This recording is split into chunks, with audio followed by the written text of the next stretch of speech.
That is the currency of this world. Charisma is everything. You can look any way you want, but if you have charisma, you're attractive, you're beautiful. Pull up a chair. You're sitting at the table with Power Haus Women, the podcast where bold women in business come to connect, collaborate, and build something bigger than themselves. We always say, if you're fortunate to have a seat at the table, pull up 3 more. That's exactly what we're doing here. This isn't just a conversation, it's a movement. We're creating space at the table for conversations that matter. The ones that challenge you, push you, and remind you that you do not have to do this alone. Every episode, we're talking growth, success, and the real, unfiltered truths of entrepreneurship. No gatekeeping. No fluff, just the perspective and community that you need to thrive. So if you're ready to surround yourself with women who get it, you're in the right place, and there is already a seat with your name on it. What's up, Powerhouses? Welcome back to another episode of At the Table with Power Haus Women. Today, we're pulling up a chair for Rosanna Ortiz, founder of RMOPR, visionary behind StyleWeek, and one of Rhode Island's most influential voices in fashion, real estate, and culture. Welcome, Rosie. It is. So excited. So good to see you both. So for those of you that don't know, Kelsey and I both used to intern for Rosie when we were in college. We both went to school in Rhode Island. So we have so much history and so much to catch up on because I haven't seen you probably since I was a senior in college. That is true. So many good memories with you both. So it's been that long since college? I guess so. Well, for you, you probably seen Rosie. Yeah. Rosie and I still sort of kind of work together. I bring in Kelsey when I need desperate help on the PR side of things. So we go back and forth. We go through periods where we're just friends, and then we go through periods where we're friends and we work together. Depends on the season of life. Yes. No, but Rosie is that boss that you become friends with. Yeah, 100%. Honestly, probably the best boss I've ever had. And I've told you that, Rosie. Thank you. I really am just a big kid at heart. You know what it is? It's basically not taking yourself too seriously. That's what it's all about. It is. Live by that. Seriously. I miss our dinners and our happy hours that would turn into bottles of wine. Bottles and bottles upon bottles of wine. But Kelsey and I have a very unique bond because I know what she's thinking and she knows what I'm thinking. So if we're in an environment where we are entertaining certain people, she just looks at me and I just laugh and I'm like, stop looking at me because I know exactly what you're thinking. And it's just, we have like that intuitive bond and I can't look at her during a dinner that's going awkward. So I know exactly what she's thinking. Marli, I feel like that look. Like when you're like, don't look at Ellen from across the table and you both make eye contact and it's like a serious moment. But you're the two most unserious people in the room. You're just like, can't. Yes. And we just start laughing. So we really are like little girls when we are out and about. What I love about, when you first hired me, right? You said, I judge people and their character based on taking them out for wine and how they will act as a professional. And I love that because it's very true. It doesn't matter what age. If you take them out and you give them 1-2 glasses of wine, you never know what you're going to get. You always know the true character of someone by how they act when they're buzzed. That is the true character of someone. You want to see how they treat hospitality. You want to see how they carry themselves. You want to see them at their vulnerable because in your industry as well, you're out there and you're entertaining. So you are around alcohol. And a lot of people do drink and you're going to have a glass of wine or do whatever. I'm old school. I still stick with the wine. I don't do the gummies and all that new stuff that's coming out and about. But you really know someone and you know their true integrity level when you share a bottle of wine with them. That is so true. And I'm just like thinking about how I act when I'm like at like a work setting, but I'm drinking. I end up just oversharing everything about my life. Like nothing bad. I'm just going to tell everybody everything about my life. And then I get home and I stare at the ceiling and I'm like, oh shit, I shouldn't have told. No, that's a good quality to have. You always carried your alcohol too, Marli. Like you were always like one of my favorite interns because you understand like the audience. And I think that's where it's really important as not just business professionals, but as individuals, understanding your audience. But I do remember this specifically with Kelsey. She treated the hospitality so sweet, and you talk with people around you, and you weren't, I don't know if we're allowed to say it, but you weren't an asshole. And I have a no asshole policy at my companies. Yeah. And that's so important.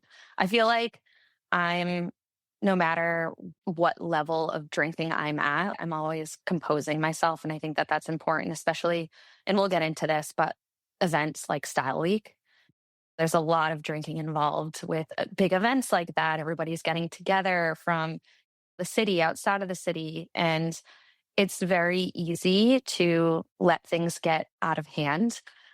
We've seen many people during that event get a little crazy, but I feel like you and I, we've always composed ourselves, and that's why we are the professional people we are today. Yeah, you have to. And I remember my dad would tell me when I was in high school, remember, there's nothing worse than seeing a drunk woman. And he kept saying that, and he kept saying that. I'm like, oh my God. But I think that got into my subconscious because now it's kind of true. When you see a drunk female or a drunk anybody, but personally for me, seeing a drunk female, that's a tough one. I agree. Yeah. I feel like you never want to act differently than how you do on a regular basis. Yeah. Maybe a little sillier, a little funnier, but you still want to be yourself. You don't want to turn into a complete alter ego. Always compose yourself, be professional. I completely agree. Yeah, it should enhance you, make it fun. Absolutely. Not make you go batshit crazy. And you're like your ex-boyfriend and slicing tires on a car and crying and drop. Oh my God, so many stories. But we're too old for that. We are. So because I went into StyleWeek slightly, obviously that has had such an impact on your life for several years. And I'll let you kind of go into what StyleWeek was, why you did it, and kind of your story behind it. And also why you've ultimately decided to kind of put a pause on it and kind of steer into another exciting experience and venture. Yeah, absolutely. So I'm originally from Southern California, and I moved to Boston, went to college in Boston for public relations. And I was working as a shoe rep for Via Spiga and Franco Sardo from, 2006 to 2009. No, 2005 to 2009. It was a great job. I was just in the car every day. You ladies understand that. So my territory was, Rhode Island was part of my territory. So I was doing a seminar at the Nordstrom that used to be in Providence, RIP, no longer there. And I met my first husband. And then that just parlayed into me moving to Providence in the end of 2009. And during that time, it was kind of, the universe was, I guess, parting the seas for me. And I got a really great package from my company because they merged with Brown Shoe Company. And I thought, maybe this is a moment where I can go ahead and start something on my own. And because of the whole shoe rep experience that I had, I was in Vegas a lot, New York, and we would do fashion shows for the shoes and in that environment of buying and selling. And I thought that Providence was a perfect hub location-wise for a real fashion week to be had, where not a glorified cocktail party. And I always use that term because a lot of the different fashion events that I would go to in Boston and honestly in New York, they were kind of subpar. And it was more plastic cups and shitty tables and drunk people and the cousin of the designer sitting front row. And it's just, there wasn't a business aspect to it where what's the ROI? A fashion week really is like a trade show for a city. When Fern Malice had it in Bryant Park, she really optimized that as being a trade show for the state. And the state has lost a lot of money when it comes to fashion events since she departed. So I was using her, I guess, almost like my model, where I approached the municipalities and the current mayor of Providence. Actually ran into him at a party in Boston. And speaking of liquid courage, I went up to him and cornered him at this person's house.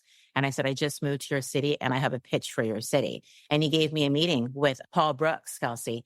And that was the first person to believe in me in 2009. So he helped me with it. But point being is I got involved with a fashion week, not because I love fashion. StyleWeek really was only 10% of the event. It really was more about networking, community, creating this constituency, bringing in an economic driver to Providence. We elevated the restaurant scene because when we first started StyleWeek, we were twice a year in 7-day increments. So we were every February and every September. And I really wanted to model the New York schedule, but be more dedicated to the emerging designer from all over the US. So my first one was 2010. And at that time, we had more Boston designers and Boston people come because I moved here from Boston. So I really didn't know a ton of people yet in Rhode Island. And then that just parlayed into us bringing in Project Runway alum, designers from Chicago. We had one from Chicago, California, and then it just kind of sprouted from there. It was a heavy lift, though, because unfortunately, those types of events don't bring in a lot of profit. It is very expensive.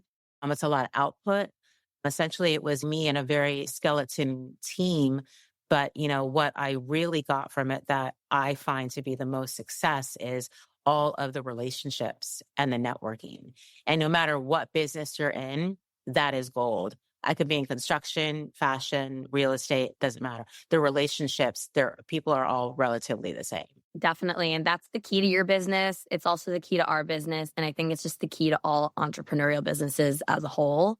So that's super important, just relationship building. But I have to tell a funny story. I remember being in absolute awe of StyleWeek when I was in college. I went to URI. I wanted to go initially for fashion, but I ended up in public relations instead. And sophomore year, I got invited to StyleWeek. I don't remember how I got invited, but someone gave me a ticket and I was able to bring a friend of mine. And I was in absolute awe of you. I was like, this is incredible. I was like, I need to figure out a way to work for this woman. Like, she's so cool. She's connected with so many different types of people in not just Providence, but Rhode Island as a whole. So I was super impressed by you and I just had to work for you. And I did. And I made it happen. As I'm like crying in the back of house and sweating. And But it really was, and it always was, such an amazing production. And it takes a lot of heart to pull together an event like that. And it really is, it's not, like I said, it's not just Providence. It's like the whole state is involved in this to some capacity. Yeah, and that's what I wanted. It's funny, I really never wanted to show Rhode Island designers because I wanted to think bigger. And in everything that I do professionally, I like to think bigger. What is my competitor not doing, or what are they doing that I don't want to do? And that's essentially how I honestly do all of my businesses. Like, what are they doing that I don't want to do that? So that kind of sets you apart where you're doing something different. But what's really important to me at the end of the day is the attendees experience. And because that's your word of mouth, right? That's your PR that you're getting from whether you're showing a house or you're meeting a new client or at a networking. You want them to get a really wonderful experience with you or your event or whatever you're doing. Like, for instance, like if you ever come to a party at my house, you'll never get a plastic cup. You're always going to get a wine glass. People remember that. Now I do the wine festival for the city of Providence, which we could talk about that later, but you're not going to get a plastic cup and you're not going to be underneath a really sweaty hot tent. You're going to get that experience where you're leaving with something, or you remember, oh my God, they had the most beautiful glasses, or check-in was so smooth, which sometimes we were Wendy, or the gift bags were great. So those are those little details that people leave with. That is your calling card. Absolutely. Yeah. I agree. And I mean, year after year, you packed out every single event. There were days when you and I were working together and we were like, shoot, we still have tickets to sell. But then by the time the event, it was all sold out. Yeah. It was such a successful event and it was such a fun event. And with your level of taste, it was always top notch. And I know I personally loved being a part of it. I loved being your wing woman. I remember you and I would be like yelling at people backstage like minutes before it's supposed to start. Like walkies. Oh my God. Yeah. Like there was one moment I remember I had to yell at Paula Abdul to get out of our back of house. She was having like an anxiety attack and the show was an hour and 15 minutes behind. And we had a seat for her because at that time she was dating a Caprio. And I remember I'm like, where is Paula? And Makara, who was on our team for years, she's like, she's kind of back here having a meltdown. I'm like, I went back there. She's sitting in a chair. And I'm like, hi, nice to meet you. But I need you to get your fucking ass to your seat now. Like, like you dance for the Lakers. I need you to like get your ass out. What is the matter with you? So it's just all of those little nuances and these little nuggets of crap that happens and people's personalities. It's really funny after that you think about it, but during it's really stressful. You're like, what's wrong with these people? No, Totally. it's hard managing people, especially people with big personalities and all. Yeah. Yeah. Take like double your dose and get it. You always pulled it off, though. You always pulled it off, and it was always a beautiful event. So you should be very proud. Now, going into the wine experience, because that's something that you just brought up, that is something, and correct me if I'm wrong, you're kind of transitioning from StyleWeek into the WineX experience. Is that correct? Yeah, that is pretty correct. And one of the reasons really is the fashion scene and fashion shows have definitely changed. It's not like it used to be. Fast fashion is where it's at. There's not a lot of emerging designers. We all know that. Like, it's definitely different. And I kind of want to end on a high note where the last Style Week we had was one of the best. And I don't want to be like a Sex in the City where I'm killing it. And then people are remembering me coming back with some shitty show, right? So that's where I'm like, I'd like to be remembered in a high regard. However, there could be a retirement show with a very big designer out of New York. And we're talking with him now. I just need to see if I can round up the money to afford him. And if we do get him, then that will be the retirement show. So there is potential for one last show. Oh my God, that's so exciting. So, and I would love to say his name, but I don't want to just yet because I don't want to jinx it. But we're hoping that this could happen in 2026. And I know he needs money, so we'll Oh figure my God, that's incredible. I'm excited about that. Tell me what it is and hire me for the last one. well, yeah, I kind of want to get like the A team just for fun because the Capitol Grill. And since the pandemic, we went to the outside of the Capitol Grill because obviously pandemic and we couldn't do the convention center anymore. And that just made Style Week a little bit more elevated and a little bit more exclusive because it was only one night. And the Capitol Grill, as we know, is just like a stellar venue.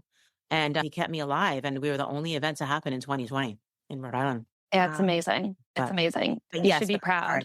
Thanks, honey. You guys should be proud too, because I couldn't do it without you. But I digress. So the wine experience, I always wanted to do a wine festival, but almost like the anti-festival where it's not summer, you're sweaty, you're getting a gross piece of shrimp with a fucking Sauvignon Blanc in a plastic cup. I don't want that, right? And I am a wino. I love wine. I love the culture of wine.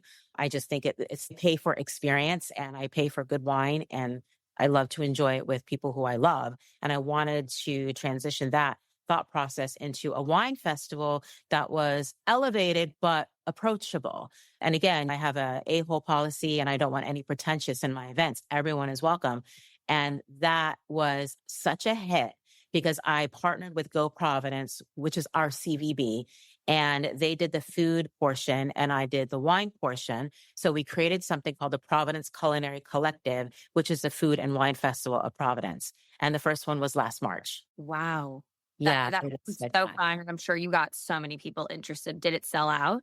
It did. So my grand tasting, we had 400 people. I had 3 panels with panelists who I never thought would say yes.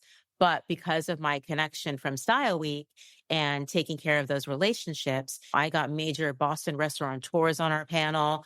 We had the Ocean House on our panel, wine enthusiasts, Silver Magazine. So Style Week helped me exponentially with WineX just because of the credibility that we had. And it was spectacular. And then for the Vintners dinner, I really wanted to use California wines because a lot of wine dinners out here are French and Italian. And again, I didn't want to do the same thing that other people were doing. California always gets left out because it's a little bit more expensive. And we found a way to make it happen. So it was a California Napa wine dinner and it was spectacular. So I'm happy to bring that back in March again. That's really exciting. It was great. And the level of people, and it was just all walks of life. And we partnered with a chef. So this year in March, we are actually partnering with, I don't know if you know him, but Derek Wagner. And he is a James Beard awarded chef from Nick's on Broadway in Rhode Island. So nominee. He hasn't been awarded yet, but I know he's going to get that. What inspired this whole new endeavor for you? Honestly, my love for wine. And I wanted to incorporate it in some way, like maybe wine dinners or whatever. And then Kristen Adamo, who's one of my dear friends, she is the CEO of the CVB. So we were talking one day and she and I went to, well, I dragged her and Chris Marcella, my other best friend, to Napa. And I'm like, I really want to do a wine festival. And she's like, well, I want to do food. So let's collectively put something together. So she went ahead and got Commerce RI involved and we got a small grant for it. So she definitely was a huge help in making this dream come true for me. It's incredible. It's really, How many people would you say total was at the events? We had 400 at the grand tasting. And then that evening was a vintner's dinner. And we had 95 because our cap was 125. But we had 95 at the vintner's dinner. And that was a high ticket price. That's huge. I mean, you also had the PR on your side too, which is also what you do. So you were able to get the connections through your PR companies to really push the event out as well, which is huge. Definitely. And essentially what I do is public relations in any event. It's just, I do the PR side of it. Yeah. I think it's so lovely when people call me, oh, you're a fashion expert. One, I'm no expert and I don't really know a lot about fashion. I wear the same thing. I actually asked Kelsey, what should I get from Zara? And two, it's about just the orchestrating. And I really love bringing people together. And I guess it just comes naturally for me. I love introducing. And I'm probably one of the very few PR people that I have encountered that I will share my contacts with anyone. For me, there's enough fish in the sea. And when you're sharing like that and you're not unless it's somebody who you're unsure about sharing their information, of course. But if a good friend needs like I told Kelsey, if you need my contacts, you're still a freaking admin on the RMO drive. Like take whatever we have in there. So I'm very giving in that regard because when you go ahead and you don't care who gets the credit, there really isn't a limit to how far you can climb. That stuff is just minutia. You said it best. That's what we stand on. I mean, once I think we all learn to collaborate instead of competing with everybody, that's when you really see the most growth. 100%. And the only person you should compete with is yourself. Yeah. You are such a good person too. You always just want to connect people and share experiences and all of that. And as there are some other people who can take advantage of that. And I think you of all people, Rosie, have ran into that in your life.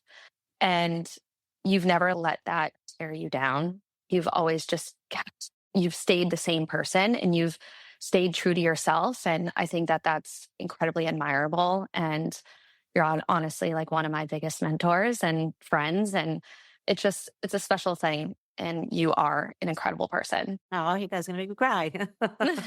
No, it's so true. That you stayed so true to yourself. You're the same as when I worked for you, like 10 years ago? Yeah, a long time ago. I just got Brexit. That's crazy. Wow. Yeah, you were holding her as a puppy. I remember I have a picture of you sitting in my desk and you were holding Brexit. Yeah. How old is she now? She's going to be 9 in November. That's crazy. I do remember when you got Brexit. Oh my God. I got her, she was a puppy. I brought her to that party in New York that we did for a client, Piper and Sky. Kelsey, I think you were there. Yeah, I was there.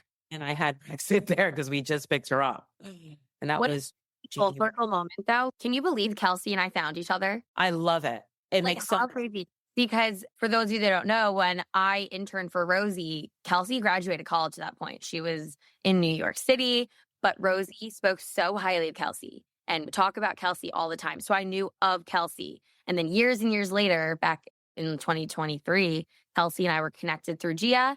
And now we are business partners and have a company together. So crazy. And it's such a perfect union. Like the universe already had it planned out for you guys to connect. And when Kelsey texted me, I'm like, oh my God, Marls Barkley. Remember I used to call you Marls Barkley? Marls Barkley. That was my nickname. I told people that and they're like, that's the most insane name. I'm going to put that. I mean, people probably don't even know who he is anymore, that poor guy, but obviously I'm Marls Barkley. I love it. Love to know a little bit more about one of your other endeavors, the RMO project resources side of your business. Yes. This is newer, I'm assuming, right? Newer. Yes, absolutely. So I established that in, 2022 or 2021. These past 5 years have gone by so fast. So my husband is an HVAC guru. He built 6 buildings in Providence since 2018 for a couple of developers that we used to work for. And that just kind of parlayed us into coming across 9 acres of land in Providence in a park called Silver Lake. So it's right in between Johnston and Cranston. And it's actually a really interesting story. You guys will appreciate this being in what you do. So on the MLS, it was listed as 9 acres as a C2 property, but existing on it was a flea market, which was an old supermarket. So when people looked on the MLS, they didn't really look at the acreage and they just thought, oh, this flea market is for sale for 2.2. They did not read the fine print. The realtor messed up a little bit, did not put the 9 acres in there. So it sat for a good year. So Mark dug deep. We met with the realtor and he's like, no, it's 9 acres and it's C2 buildable land. So we offered them a price with 2 other partners. We found the money and we purchased it in 2021. And we have the opportunity to probably fit about 6 apartment buildings on there. But what's amazing about it is that flea market is existing and it's bringing us capital and profit. So we're self-sustainable where we didn't even really have to get major banks involved. What a gold mine. Yeah. Massive. One realtor's little hiccup. Yep.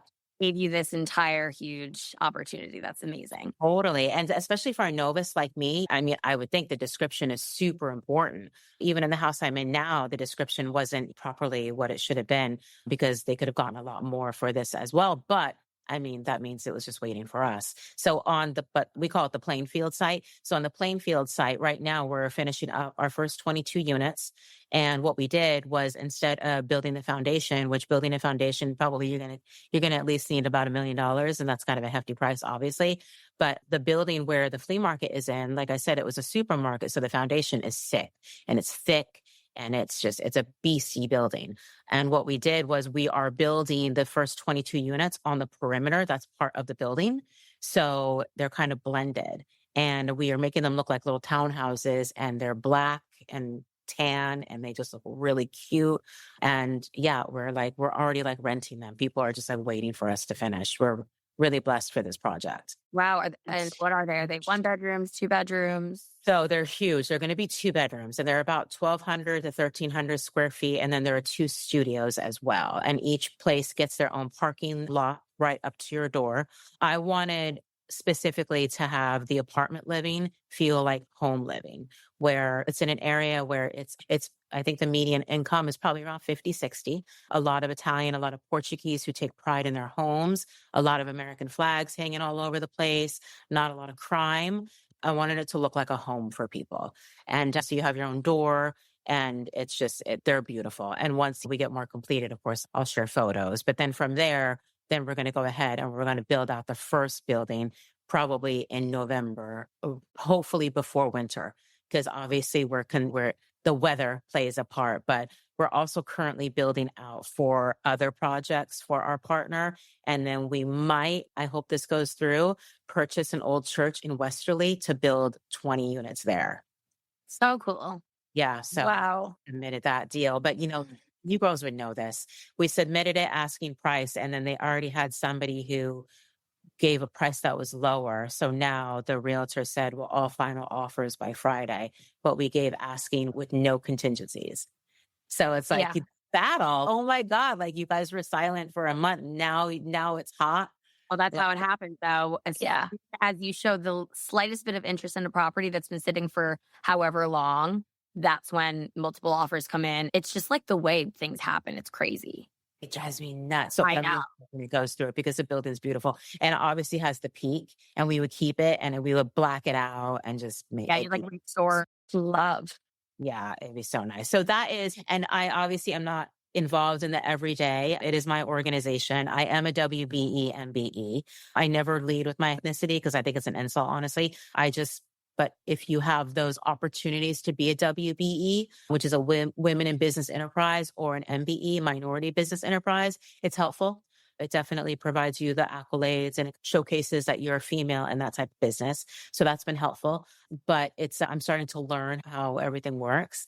But one thing that doesn't change is the personalities of people and in any industry. I agree.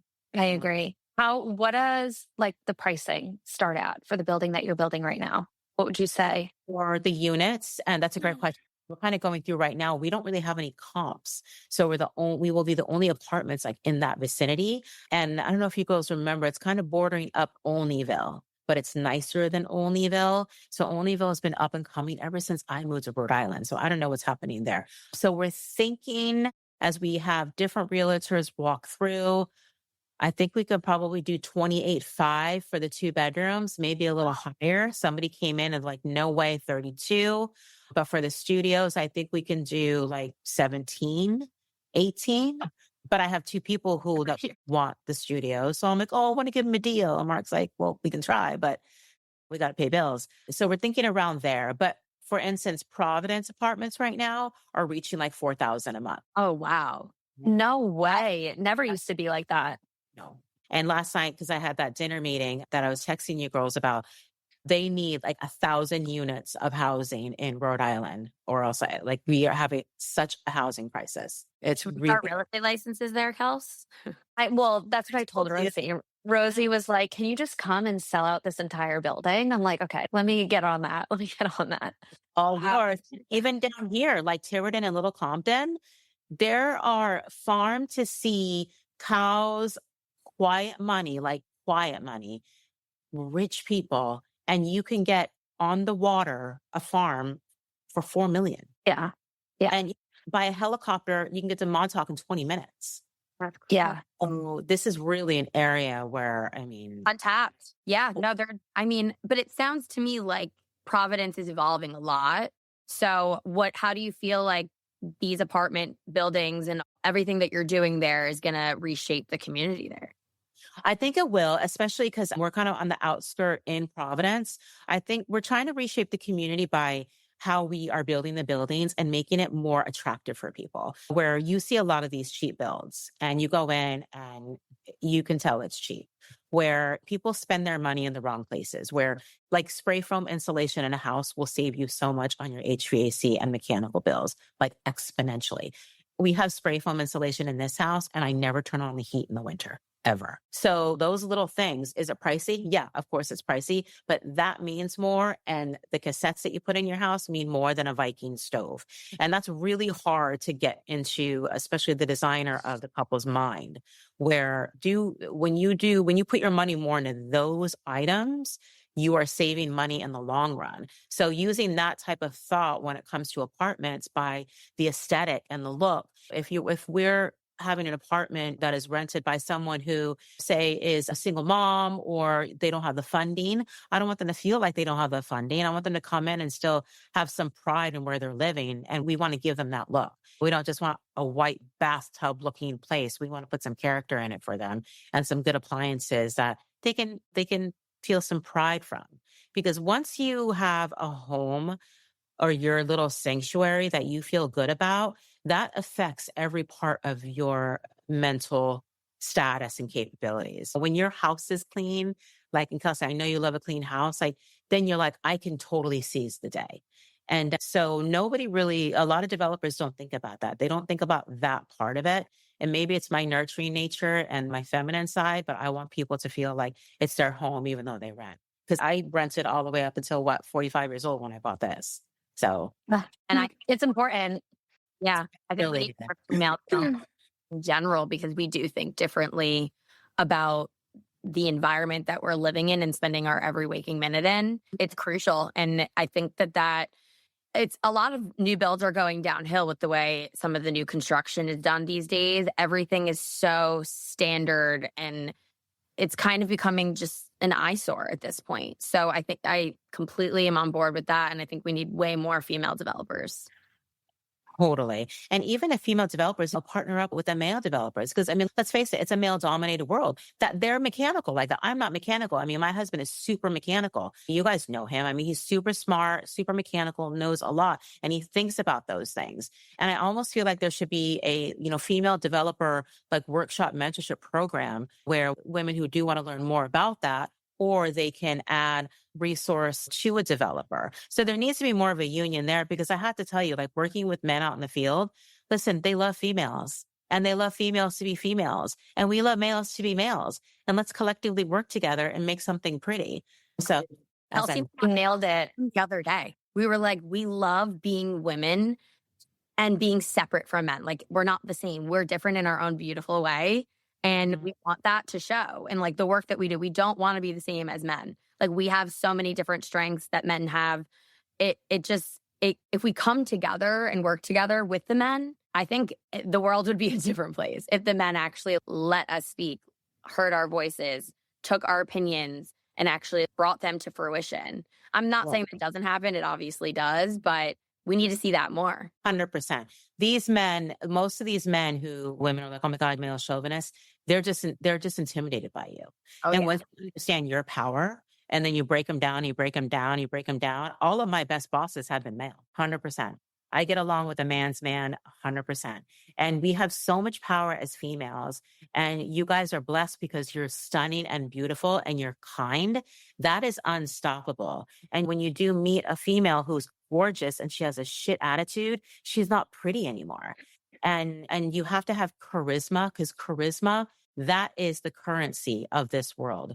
Charisma is everything. You can look any way you want, but if you have charisma, you're attractive, you're beautiful. And I think that you guys work in a very interesting industry where there are so many people who are competitive, and they can be really internally ugly people, and they won't get far.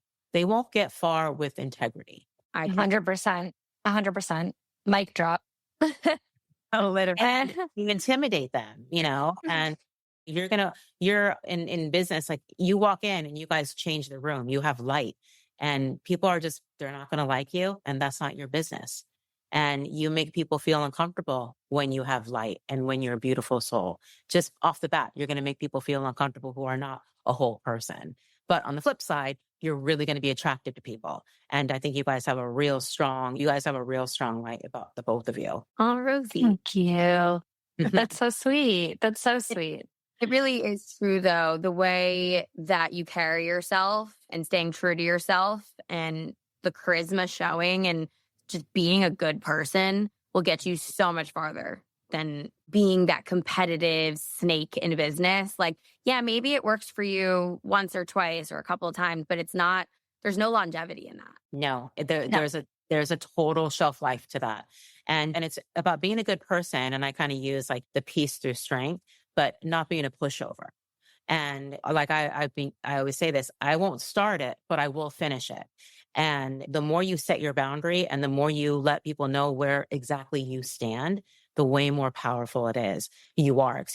And I feel in the age bracket, even in the younger, like 20s, where people are very afraid of having those, they call it conflict. And I wish there was a different word for it, hard discussions.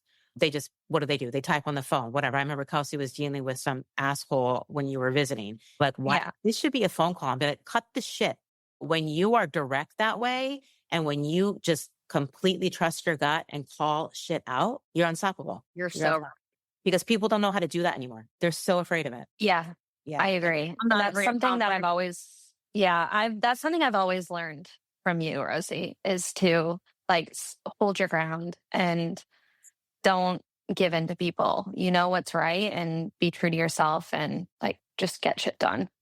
Rosie, what would be your best advice for entrepreneurs that have people pleasing tendencies? So I used to be a people pleaser, and it's very scary to break out of that. But the first time you do, it becomes addictive. It's almost like a drug. So the reason why I was a people pleaser, and this is my advice, because I didn't trust my intuition.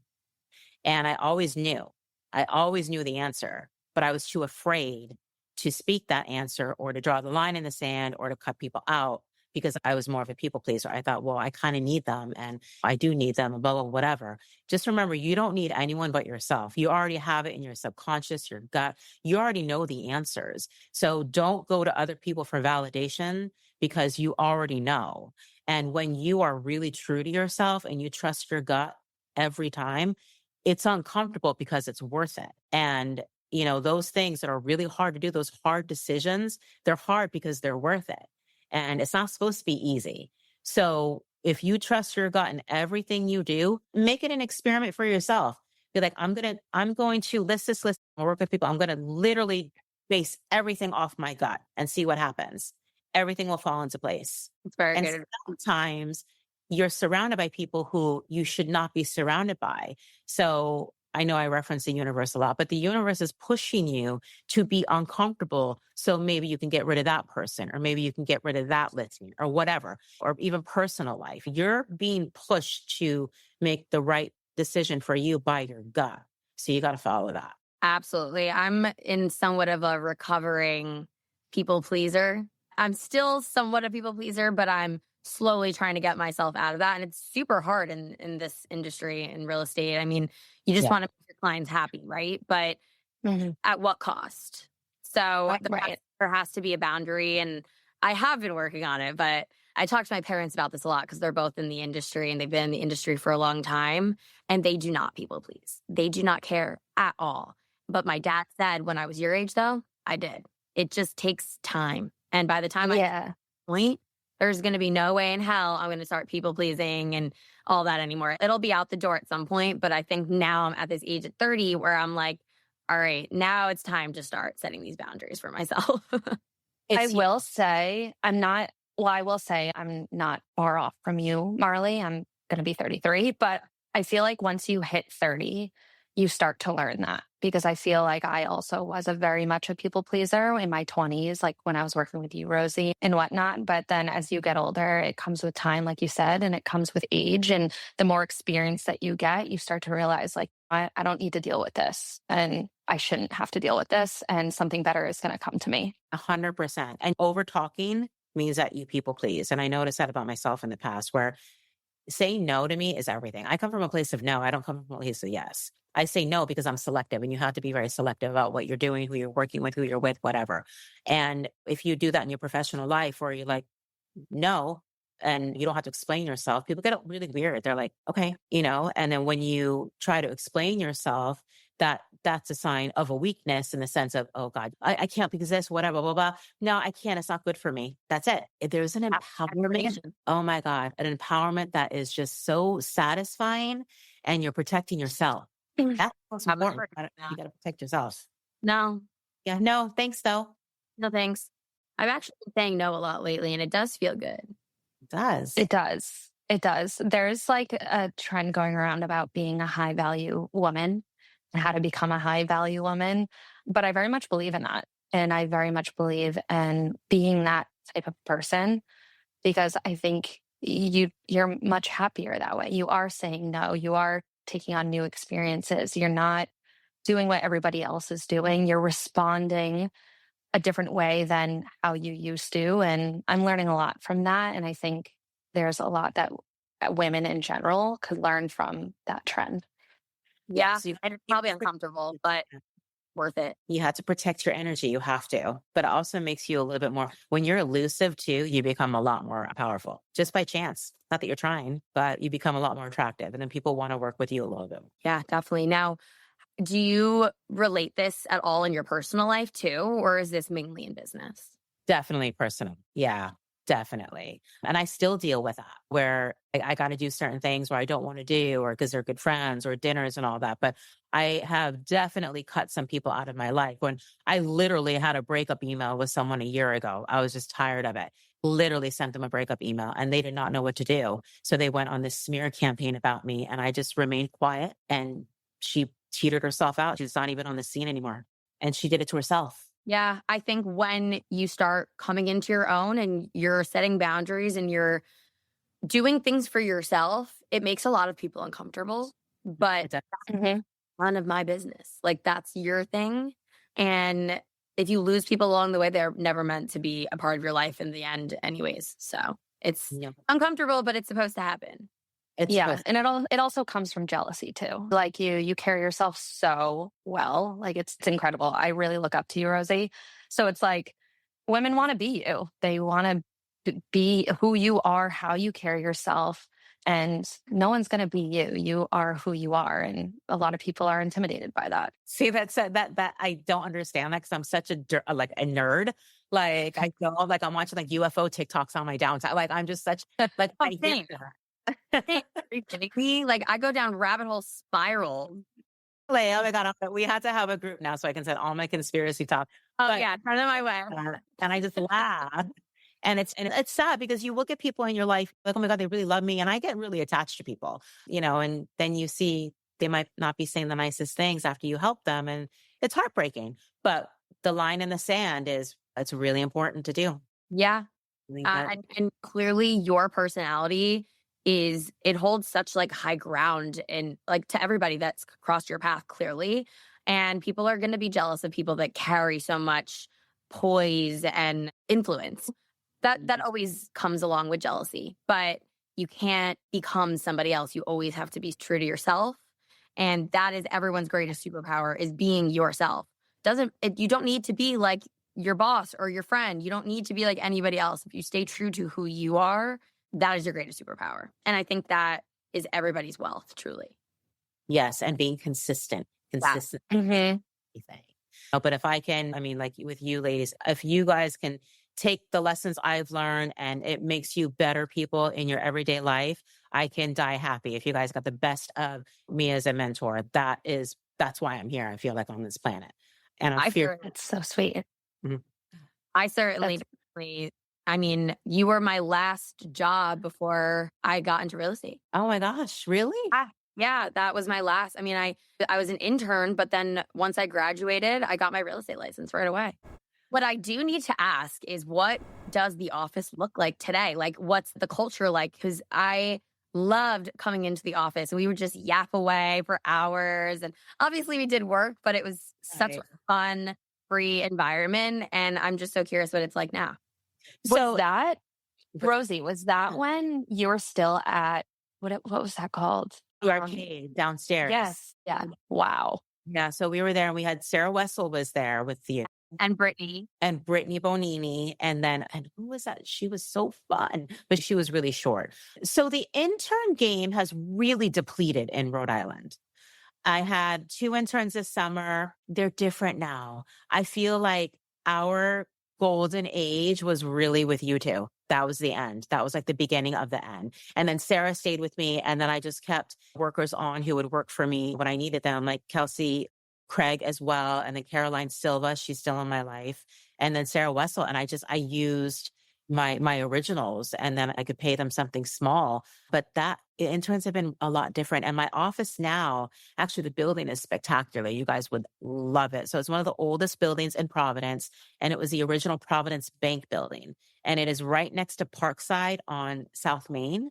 But what's interesting about this building is it's owned by one of the oldest families in Rhode Island. And I write my rent check out to the first ever corporation in the United States, which is really mind-blowing. And there is cool.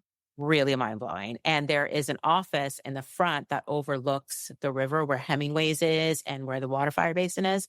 And that is an office where Alexander Hamilton would come and sign checks during the Revolutionary War. That's crazy. Still has the original windows. It's a beautiful building. So I moved in there last November, and I am actually in the office that was the owner of the building's office. And I painted it all dark. I'll send you pictures, but it has 3 desks in there. We have a beautiful mantle with a fireplace. It's a sick building. I manifest I want to buy that building. I will. Ooh, you're going to get it. That's sick. That sounds like a sick building. And he did put it up for sale for like 1.6 a few years ago. Then he took it off. I'm like, okay, good. Give me time. So Chris Marcella and I have a fight because I'm going to buy it. I'm like, no, bitch, I'm going to buy it. So, I have to make money. But yes, that's where we're at now.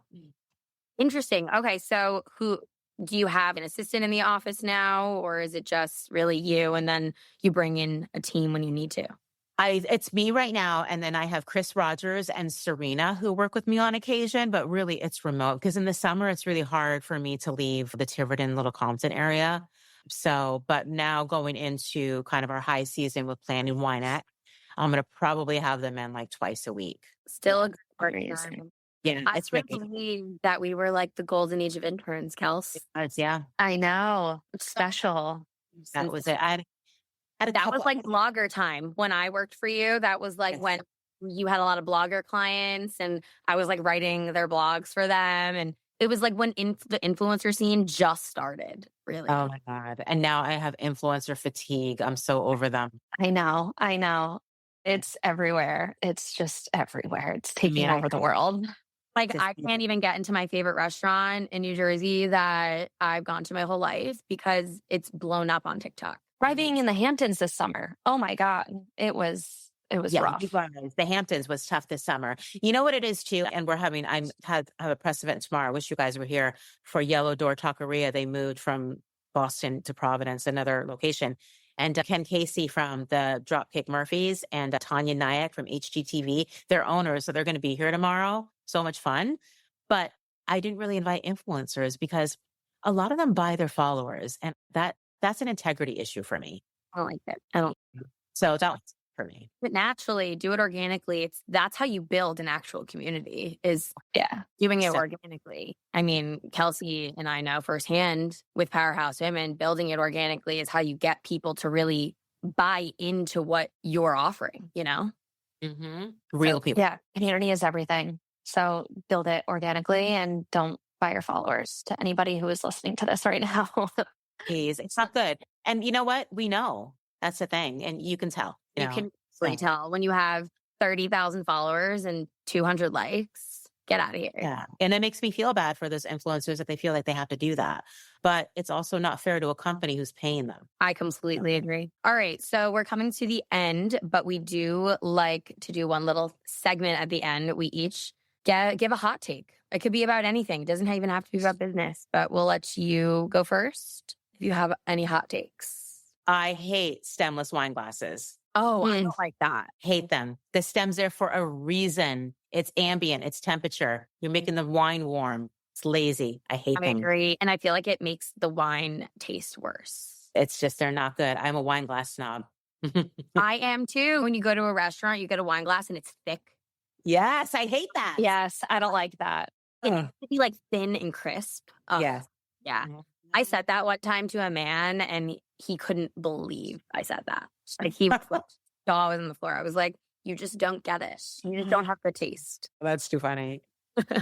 My hot takes are always like crazy. Well, I'm like in the midst right now of all of my friends getting married. Okay. That's like where my head's been at. Like I'm a bridesmaid, all the things.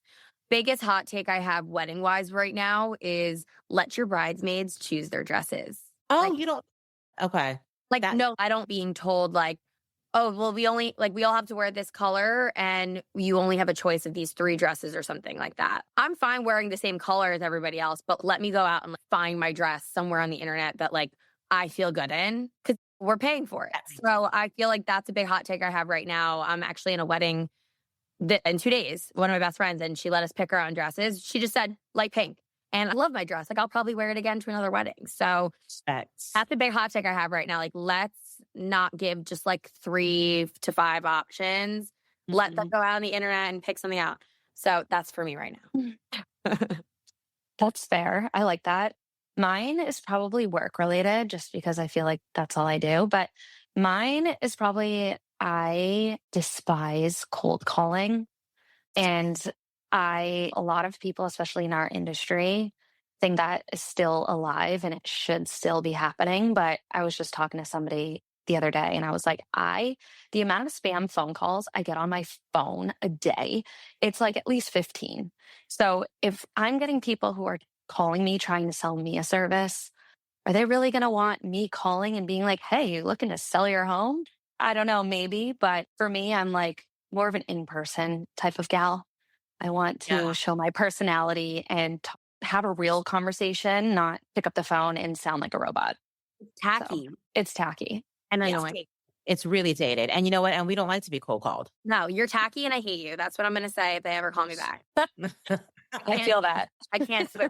When I get a cold call and it's like with the 732, because that's the New Jersey area code, I'll answer it because I think it's going to be for something that I need to answer my phone for.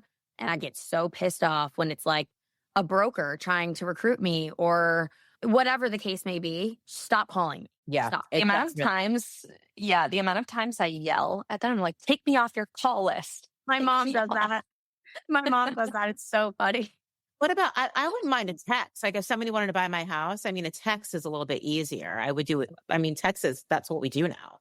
It's easy if it's a text. Yeah, exactly. Kelsey, do you ever do like events at a favorite bar or anything, or like real estate events? Or do you have to do it through? I don't have to do it through the company. I can kind of set it up on my own and I get sponsors and things like that to be involved. Yeah, I think that would be a really good idea for you. I'd help you with it. Yeah, I know. We'll chat about that. We could do it at that place you like, the figs and sausages, or what is it? The main, what is it? Thank you. Wait, where is it? Where is it? It's a bar you go to. I don't know if you still go. Here? Yeah. Out here. It's around the corner. Bar that Kelsey goes and sits down, like every night. Yeah, Mary. Mary's. I know what, like 2 words. It's just convenient. I can basically walk there. So We should. All Okay, right. this is so much. Rosie, where It's great. can somebody connect with you, find you? Oh, you can connect with me through Instagram at Rosanna M. Ortiz 1, or my email is rosanna@rmopr.com. Perfect. Thank you so much. We would love to have you on again. Seriously, I could talk to you for hours. I know. I feel like we're just getting started with the fun stuff. I know. Right? We are. Thank you so Love much. you, Rosie. Love you. You guys. Bye. That's a wrap on this episode of At the Table with Power Haus Women.